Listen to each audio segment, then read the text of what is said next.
Hey there, everybody. Welcome back to the channel, or welcome to the channel. If you are just landing here, please do stick around and hit that like and subscribe button.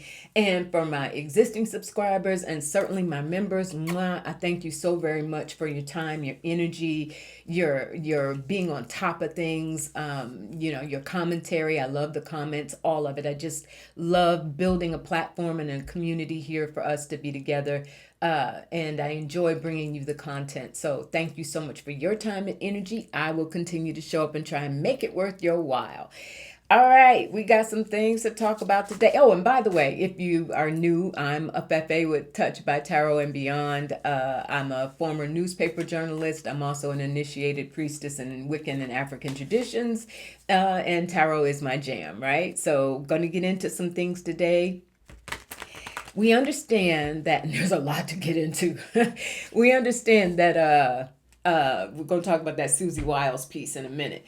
But so Sleepy D is supposed to do an address to the nation tonight. I'm taping this about 9 o'clock Wednesday morning.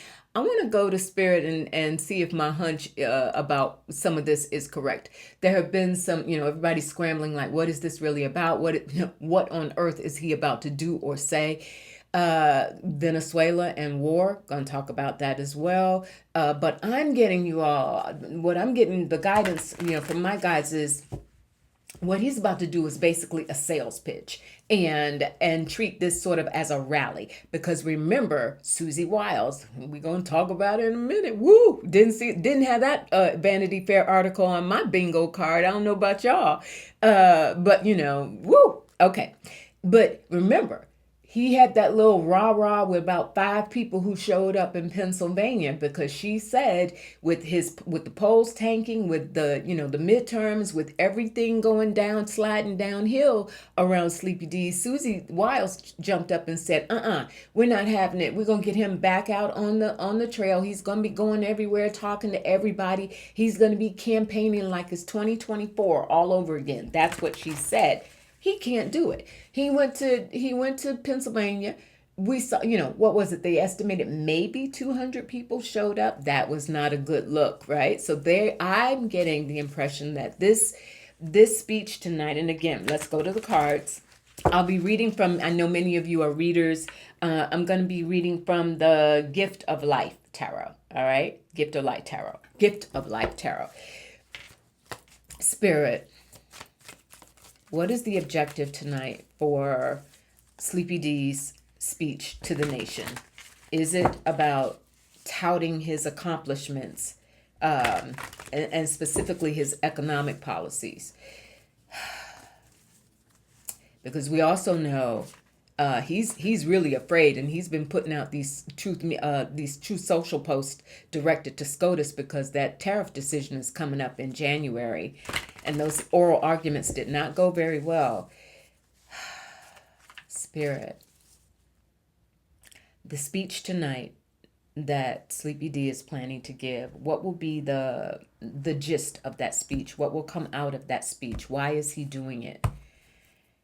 So we have the Daughter of Earth. Yeah, this right off the bat, I'm going to, of course, pull more cards, but this feels like it is about putting out to talk about the money, to talk about the economy, to talk about the ways that what he's done is actually helping the economy. So it's basically an economic message. Justice. How he is helping to do what is right and fair on behalf of America. This is going to be trying to pull the wool over people's eyes, especially what remains of his base as they continue to peel away, the MAGA faithful. But this is going to be about, look, what I'm doing is preserving America, taking care of America's interests. I never forgot about America first. I am coming through on the promises that I made to you on the campaign trail, right? It's definitely like campaigning. And the 10 of Swords, because he's scared to pieces. He is really frightened of what's going to come out of not just SCOTUS's decision, because I've already seen, and many of you probably have as well, they've come up with a plan B, C, and D, even if SCOTUS rules that the tariffs under the Emergency Act, are not working. They've got some other ideas about how to keep that going. We'll look at that a little bit later. But the Ten of Swords just, and this is also understanding, even though they'll never admit it, that people are fed up. People are really afraid. You've got the healthcare expiring, Affordable Care Act subsidies expiring at the end of the year. They're not doing anything to try and come up with some measure. I've got an idea about that as well, you all, and I didn't have that on my notes today to talk about, but I think they're planning a switcheroo around that towards the midterms. In other words, and again, I'll look at it later in more detail, but this is what I'm getting. Let me know what you think. They're going to let the ACA tank. And unfortunately, that's going to result in some people losing a lot of people losing their coverage. We know what the story is, right? But come the end of January, I think, when they've got to fight this out again in government to avoid a shutdown, that's when they're aiming to try and look like they have come in and saved the day to implement some plan so that they can utilize that for the midterms to say, well, yeah, this happened, but we saved it and we got it back in place for you. That's what I think the end game is. All right. Spirit's like, stick to the point, Afefe. So the speech tonight. The speech tonight. Is it about the economy, beefing up his achievements?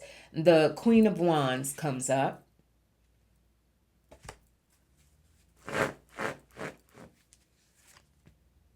And the Chariot. Interesting. I don't know why Spirit is giving it to me this way, but I gotta give it to you like I'm getting it. Watch for the response, especially by Marjorie Taylor Greene and perhaps some other, definitely AOC. I always get her with the Queen of Wands. But watch for the response to what he talks about tonight, especially from leaders like AOC in particular. But I'm also feeling some Marjorie Taylor Greene in there, who is definitely in the mix. Don't care what she says. Her plans are in the future. I'm sorry, I was holding this upside down. So that's the Queen of Wands. And the Chariot moving forward, trying to build momentum for his agenda. Everything's okay. I'm still in control. Believe it or not, while the radical left is lying to you left, right, and center, my agenda is actually moving the country forward. That's in a nutshell. That's his sales pitch for tonight. People are not going to buy it. It's going to be a really almost insulting is the word that the guides are giving me. It's going to be insulting to people. How do you dare tell us that everything is better when we're out here scrambling to try and buy presents for our families, and beyond that, for any luxuries or extras, just trying to continue to put food on the table, wondering how we're going to afford going to the doctor and if we need any treatment. Like, he's in big trouble. That's why we got that Ten of Swords. But the bottom line is, I don't see I feel like Spirit's confirming the talk that's been around. Is there going to be some big announcement about war, going to war against Venezuela? If that's going to be the onus of tonight's speech, I'm not getting that. All right. However, this is about getting the country to what he thinks and his cadre, to get people to calm down enough to say, I'm in charge. I know what I'm doing here. It's working. You may not think it's working, but it's working. And therefore, when they make that announcement about a war in Venezuela, it may be, it'll feel like, people don't want that. It goes against America first, all of it, but it may get some buy-in for it. That's what I'm getting. Now, Ruben Gallego said yesterday, I saw him on MS Now, after the hearing, after Hegseth and Rubio went in that closed door meeting, now they've got the blockade and the full on blockade in effect.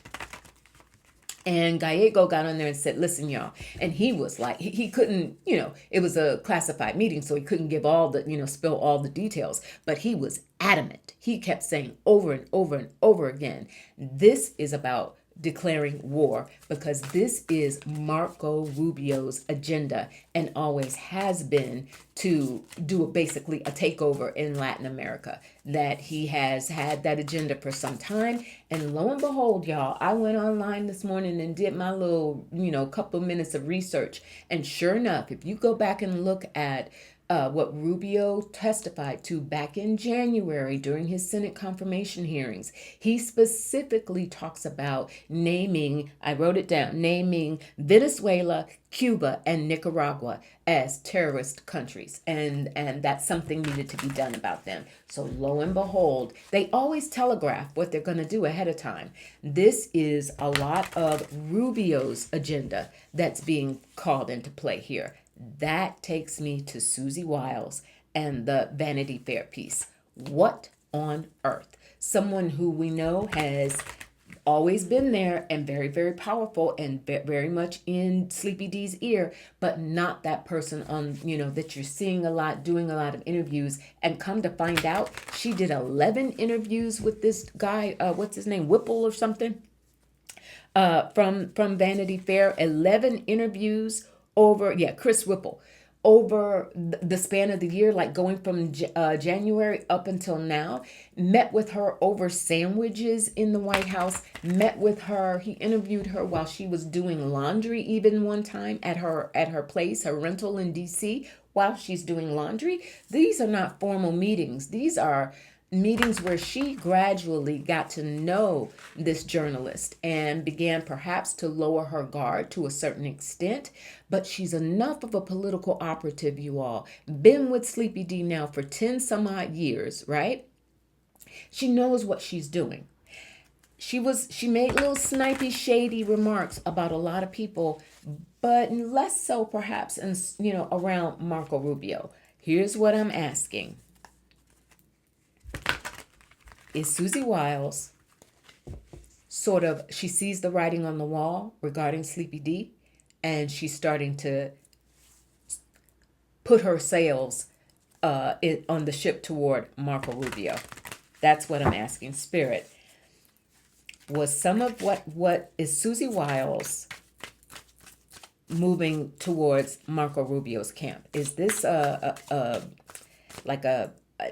energy that's forming, moving towards the future, moving towards 2028 for Marco Rubio, to boost him and to help him?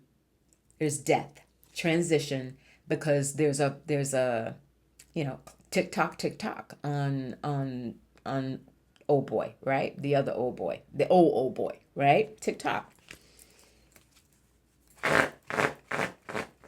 This is about, and the magician. It's a little, and in this instance, Spirit is saying it's like sleight of hand magician, rabbit out of a hat magician. This was, Susie Wiles is no fool, and she knew what she was saying in those interviews. Now, she may not have understood the full context in which Whipple was going to write that article and how those quotes were going to be used, but we already know she came out and said, especially regarding Elon Musk and the microdosing, right, and the ketamine, and she came out and no, I didn't say that, and Whipple, Vanity Fair, played the recording and brought the receipts to the New York Times, right? So that it really is, it has a lot to do with bolstering Rubio, because they see, and that's her, Queen of Air. That's Wiles. She's working with him because she knows that the end is coming, one way or another. The end is coming, and even if it's a 2028 situation, she will not continue to work for Sleepy D. Is that what I'm seeing, Spirit? We have the tower. Bada bing, bada bang. She sees the end. And I'm not getting the guidance that She knew that in January when she started having these interviews with this guy from Vanity Fair. She didn't know how things were going to play out then when she started the story, but she knows now that the end is coming around Sleepy D, one way or another, politically, humanly, however it comes. So Spirit, is Marco Rubio cultivating that relationship with Susie Wiles to help him politically in 2028? Is that part of what's happening here behind the scenes? Is he cultivating her? The Two of Wands, focused forward. Let's develop a plan. Wow. And whether the dementia or whatever else is keeping him from seeing that, but I'm going to tell you, Spirit just gave me, you know who is seeing it? JD. Spirit, does JD see what's happening between Susie and Marco? And is he feeling threatened or squeezed out by that? Ace of Swords. Boom. Ace of Swords. JD sees the writing on the wall. Remember, of the interesting and very unflattering sort of shady comments that she made, she definitely directed some towards JD and comments that he had made in the past, which we all know about, comparing Sleepy D to Hitler and all of that. He sees what she did, and he sees this relationship that's forming between her and Marco, and because in respect to what's about to happen in Venezuela, according to, let me ask Spirit, is the United States about to declare war in Venezuela? Is that declaration going to be made? King of Cups, I feel like that's Maduro, to oust him. Six of Cups, may not happen tomorrow, but that is the plan. Ruben Gallego was on it. There's many others, and many of you have seen. We can see the writing on the wall. It is moving toward it. Six of Cups, meaning sometimes you're looking back, but you're looking back because you want the feeling of being successful. And that's what Rubio is doing here. He's looking at how he has positioned himself in the past to build this as his platform, as his mark on the world. And there's the Hermit. It's a dedicated plan. But what happens here is the isolationism that evolves as a result of that. A lot of people are already making comparisons to Iraq 2.0, right? That this will be another forever war. You get in there and there's no way out. You're committed and there's no way out. But that's his plan. He really does think that he can begin to make these moves in Latin America because that's the only place that he's been having any kind of success. What else has Rubio done on the international stage? What has he done in regards to Ukraine and Russia, right? Or any other international situation? There's the daughter of swords. Who is that? The lovers. Somebody that he's partnering with that's younger, that has his ear. I'm talking about Rubio now. And some decisions about who he brings in. Spirit, is this part of this whatever's happening between Rubio and Susie Wiles? Is she recommending people to Rubio, the son? So already Susie Wiles is starting to throw some of her strength behind and her operational abilities behind Rubio. He's going to try and use Venezuela and whatever comes out of that to boost and build a platform for himself for 2028. Now, we also know that so the question becomes, thank you, Spirit. The question becomes, why would Sleepy D, even in his diminished state, continue to, be like, okay, I'm good with it, because he needs the tariff situation. He needs the implications with China. Many of you, when I did a reading recently on this, and I saw the focus on oil because they were taking the tankers. And many of you said, Fefe, girlfriend, pay attention. This is more than about the oil. This is about the rare earth minerals. who, in addition to purchasing bulks of oil from Venezuela, who's getting those rare earth minerals? China. That Sleepy D has not been able to have a really solid impact and maneuver around Jinping for China. So choke him off in an area that we can do it. So that's where our spirit is saying Sleepy D is getting in on it, because it helps make him seem like he's got power in the equation, and he can, make not only Venezuela suffer, and perhaps the goal is to oust Maduro and put in this woman, Maria Machado. But it's also, so that's what he gets out of it. But then it also advances Rubio's agenda moving forward and how he's trying to position himself. That is really wild. I do want to look at, while we're on the subject of tariffs and these moves that are being made, SCOTUS is supposed to render their decision around the Emergency Powers Act by Sleepy D to start, to do all the tariffs, right? To implement the tariffs. We know that we've already seen Costco, woohoo, and other corporations lining up to filing lawsuits to line up to get refunds for, lots and lots of money that they've lost as a result of the tariffs. So there's a lot riding on SCOTUS's decision. Again, I've seen some stories, and Spirit is confirming that even if they have prepared, Sleepy D and his cabinet have, Scott Bessent, they've prepared for the outtake if SCOTUS does rule against these tariffs the way they've been implemented under the Emergency Act. They've already got some other ideas of how they're going to try and continue to get it, because they can't afford to lose that money. And that goes back to that speech tonight. The whole thing is, we're fine. Just hang in there with me a little while. I know the affordability thing doesn't really exist. Like, wow.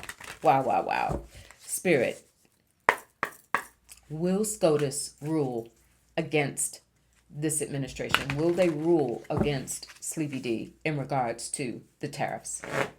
Are they gonna issue a ruling that is not in his favor? The Queen of Cups, that might be Coney Barrett.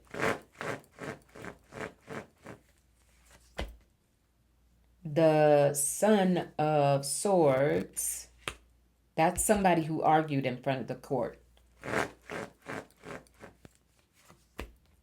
And the Star.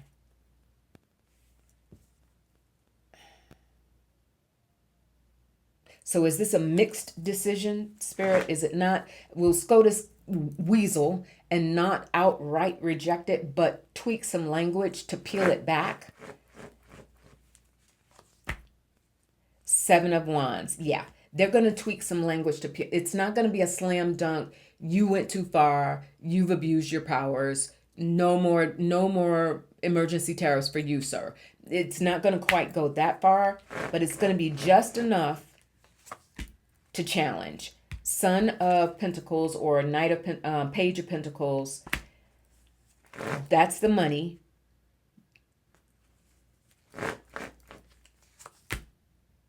And the Three of Cups. Just enough to give. SCOTUS's ruling is going to give just enough to, on the one hand, peel back the broad implications of the emergency powers and how he's implemented the tariffs. They're going to peel some of that back, but not. They're going to leave the window open. They are also very much aware that, and don't be surprised that Queen of Cups. I will be really interesting to see what role Coney Barrett plays in this decision. The Nine of Wands. Push through. Persevere. Don't yank it away. And the Emperor, because they're still going to try and protect him. SCOTUS. The Roberts Court. They're still going to try and protect him. They know that there are alternative methods for them to continue to try and collect on the tariffs. Because again, what Spirit is reminding me, you all, is remember, if they strike down the tariffs in general, then it gives then the companies who are saying, all right, now that's, we always said this wasn't right, give us back, refund our losses, major importers refund us, and SCOTUS isn't going to allow that. That's the kicker. And the seven of Pentacles. That's a confirmation. But what I appreciate about this is it came in a minor arcana. So again, this isn't a big sweeping decision. This is going to be a milk toast, is the word that Spirit just gave me. Sort of a milk toast kind of decision, where on the one hand they kind of issue a warning, like, this was not truly an emergency situation. You did it anyway. That said, we don't want to topple the economy or to appear that we have completely, we're ruling against you for economic concerns, right? Keeping in mind as well that isn't it the Fed chair steps down or is out in January? Like, economically, there's going to be a lot of shifts happening towards the first quarter of next year, you all. I'll get into that a little more, but economically, there's a lot of shifts that are about to happen. And again, though, what I'm getting is they're going to let it crumble towards the first quarter or first part of the year, so that by mid-year, late spring, mid-year, they can come up with some, 11th hour, boom, boom, here's what we're doing for you to try and save the midterms. Not happening. All right. The last thing I wanted to look at today, I think I'm looking at my notes, make sure I covered everything Spirit gave me.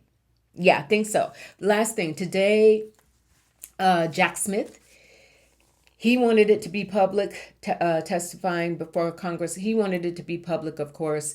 Jim Jordan and his cohorts absolutely, would not allow that, because their goal is, and Jack's up for the task, but this really is a slippery slope, you all, because there are so many secrecy laws involved here.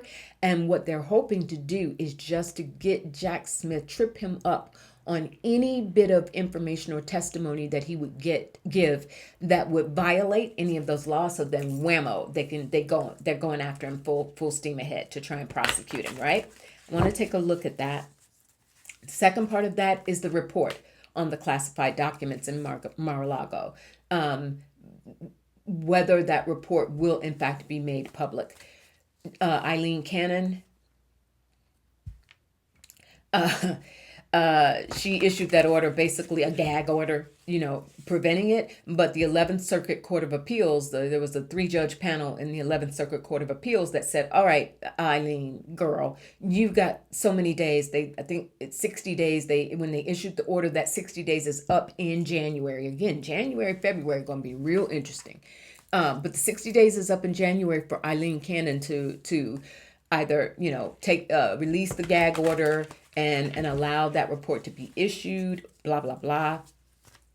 Want to see what's going to happen with that. So a 2-part question. 1, Spirit. Jax, I do that because my microphone is right there and I'm trying to be respectful of your ears. Will Jack Smith come through the testimony unscathed? Like, will he have it all together? Will Jim Jordan's and crew, will their attempt to slip up, to make Jack Smith slip up and so they can go after him, is that going to fail? Will Jack Smith come out of this okay? The ace, Spirit was like, we ain't even gonna take a long time to get around to this. Jack Smith outsmart, outwit, outlast. Bottom line. They're not going to get what they want, and Jordan is going to look so dumb and for entertainment purposes only. He's going to look, like he's going to be so mad. He's going to be so mad at Jack Smith because they can't get him, and there's judgment, exactly. But I also feel like that's things coming to light, Spirit, because we know that there's an aha awareness when we get judgment sometimes, certainly in a political context. Spirit, is that report going to be made public? Is something going to happen to force Eileen Cannon's hand? And will that report, she's got to make that decision by January, will that report be made public? Ace of Cups. Okay. Ace of Cups. That report is going to be made public. Because also remember, Eileen is she's in deep doo doo. Like she has no respect. She has no the courts, the powers that be in the higher courts have already looked at her like you sold yourself out to a ridiculous extent. And nobody, and the three of wands, that's the panel. That's the panel of judges that appeals judges. That's how spirit is giving it to me, and she does not want to tick them off even further is what I'm getting. Yeah, and the king of, they call it the father of air, but the king of swords, there's somebody in that 11th circuit who I think has said to her, seven of earth, think about your future, think about your career, think about the fact that when this man is gone, she's only what, in her 40s, maybe 44, canon. She's in her 40s. She has a long time ahead of her. And so either you're going to completely derail your whatever's left of your career, or you're gonna start to think about it. Seven of Pentacles. You're gonna think about some things and assess some things and go ahead and do what needs to be done here. So I wouldn't be surprised if, despite her own proclivities, she winds up releasing that report. But in terms of what happens today, Jack Smith is tight and right. He is got Jordan and the crew. They are so outclassed, outdone. Like they don't even understand. And not to mention the repercussions of going back to the Susie Wiles piece, where she essentially said, the Tish James, like some of these things that have been done by the DOJ are, it ain't cool. It ain't being handled properly, right?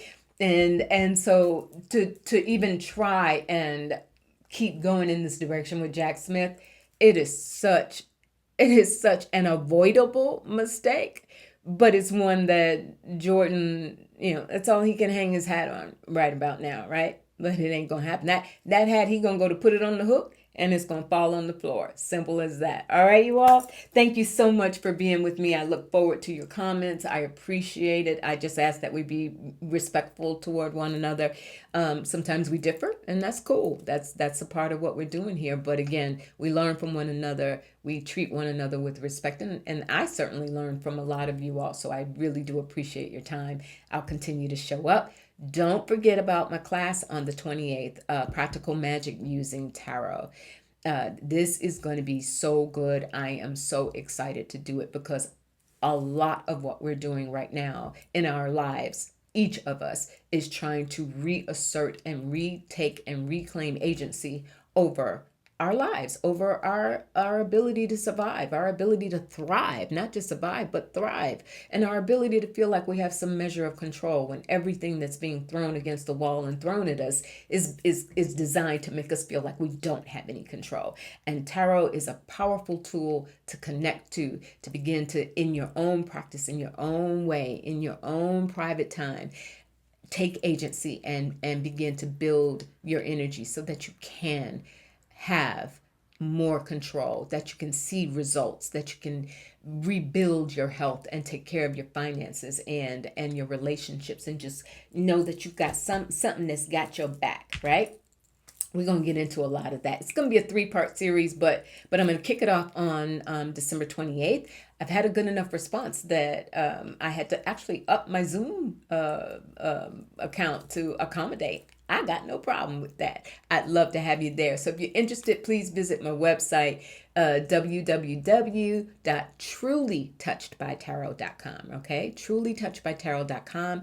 Visit the book online page. That's where you'll find it. Book online page, and you'll see where I offer readings. I do personal readings, by the way. I do.